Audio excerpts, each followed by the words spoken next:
Les enquêtes TV, toujours à Montélimar, pour découvrir des personnalités de Montélimar et de ses alentours.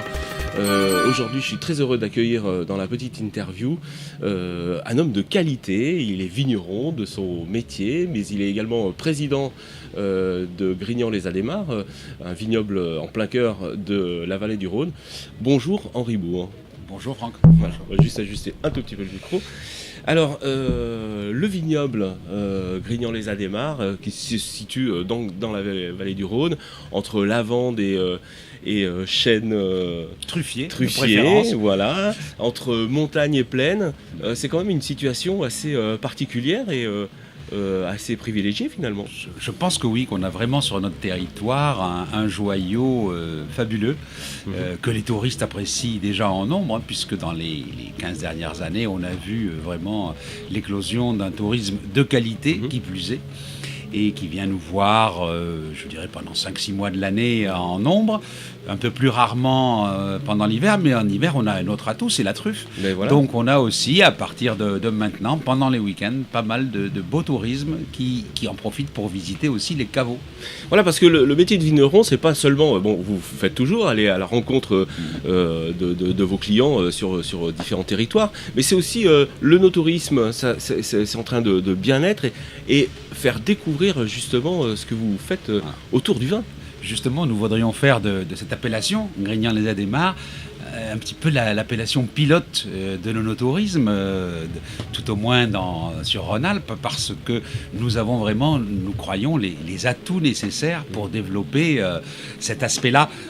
En fait, il y a déjà de bonnes bases sur certains domaines, mais ce que nous pensons, c'est vraiment essayer de coordonner justement l'action à la fois des vignerons, mais aussi des offices de tourisme et d'une façon générale de tous ceux qui mettent en ligne cette offre-là, puisqu'il y a aussi maintenant pas mal de sociétés privées, de voyagistes qui s'occupent de ce genre de tourisme. Parce que vous arrivez à privatiser les domaines et en faire des actions finalement.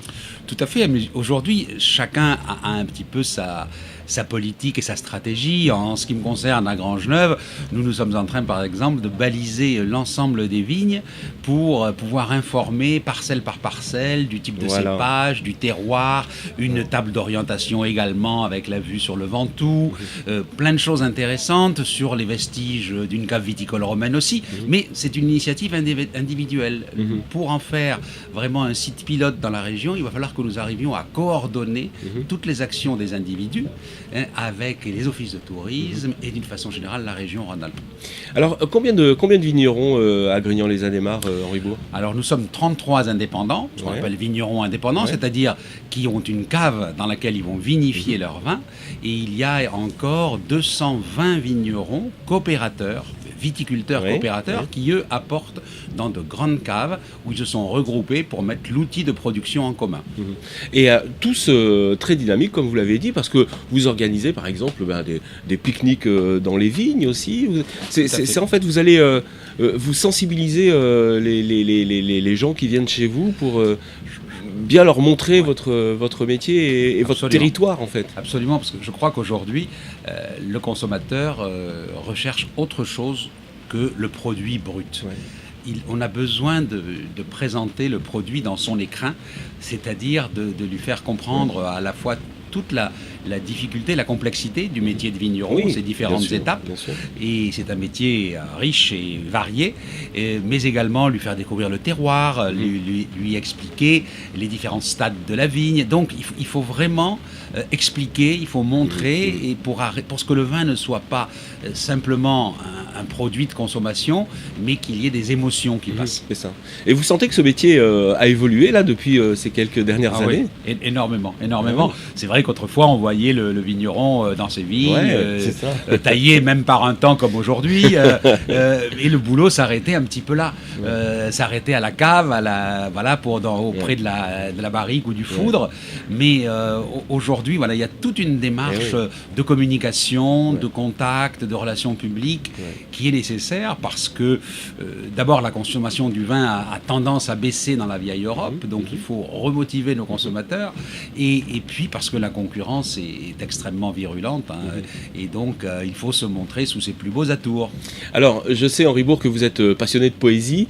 Vous organisez aussi, vous faites des actions dans votre domaine de Grangeneuve. Vous ouvrez véritablement les portes dans ce très beau domaine qui est le vôtre. Oui, on a régulièrement des actions diverses et variées, mais plus d'une façon plus générale, c'est d'essayer de rapprocher les arts de l'art, justement, de vinifier, de faire du vin, puisque on considère, parfois, on peut considérer les vignerons comme des artistes, puisque c'est vrai qu'en fonction de leur sensibilité, ils vont moduler leur travail, leur vinification, pour arriver au produit fini, le vin. Donc on a régulièrement des expositions de peinture, on a des soirées jazz, jazz, vin et tapas pendant l'été, pendant le beau temps. Puis effectivement, on a aussi en collaboration justement avec les cafés littéraires de Montélimar des actions chez moi, mais chez d'autres aussi dans la région, sur le territoire de l'appellation. Et puis alors forcément vous êtes entouré d'une équipe qui justement est là avec vous à votre service, puisque il y a différents métiers comme vous l'avez dit, et cette équipe, c'est difficile de s'en passer. On peut en dire un petit mot, tous ces gens qui sont autour de vous? Alors si on parle de mon domaine, qui est un assez grand domaine, puisqu'on a à peu près 80 hectares de vignes, on est à la taille critique qui va permettre justement d'agglutiner des talents. Parce que c'est très difficile aujourd'hui, avec tout ce que nous avons dit, d'avoir un seul homme qui soit capable de faire à la fois le travail de la vigne, la vinification, les élevages des vins, l'embouteillage, la commercialisation, les relations publiques. Donc c'est plein de métiers. Il y a beaucoup de métiers qu'il va falloir retrouver finalement dans des toutes petites entreprises. Donc voilà, aujourd'hui, nous sommes, nous à Grangeneuve, une douzaine de personnes permanentes, plus 3 équivalents temps plein si je compte les saisonniers qui viennent nous aider justement pendant la taille et le palissage des vignes sur les fils de fer. Donc voilà, comptez une quinzaine de personnes qui constituent l'ensemble de l'équipe du domaine de Grangeneuve, avec bien sûr des gens qui sont dans les vignes, des gens qui sont des cavistes, des spécialistes de l'embouteillage, et puis sans oublier le commercial et le marketing. Bien sûr. Voilà. Alors écoutez, moi je n'ai qu'une chose à vous proposer, c'est d'aller dans les domaines de Grignan-les-Adémar, cette appellation, aller faire un petit tour au beau jour, parce que là c'est un petit peu difficile, mais en tout cas allez faire un petit tour sur le site internet déjà de Grignan-les-Adémar, et puis vous aurez toute la liste des vignerons pour vous accueillir tout au long de l'année. Merci Henri, j'étais très heureux de vous accueillir. Merci Franck, et vous pouvez rassurer vos auditeurs parce qu'ils seront très bien accueillis. Les vignerons de Grignan-les-Adémar ont hâte de se faire connaître. Très bien, merci beaucoup, à la prochaine fois, dès demain. Au revoir.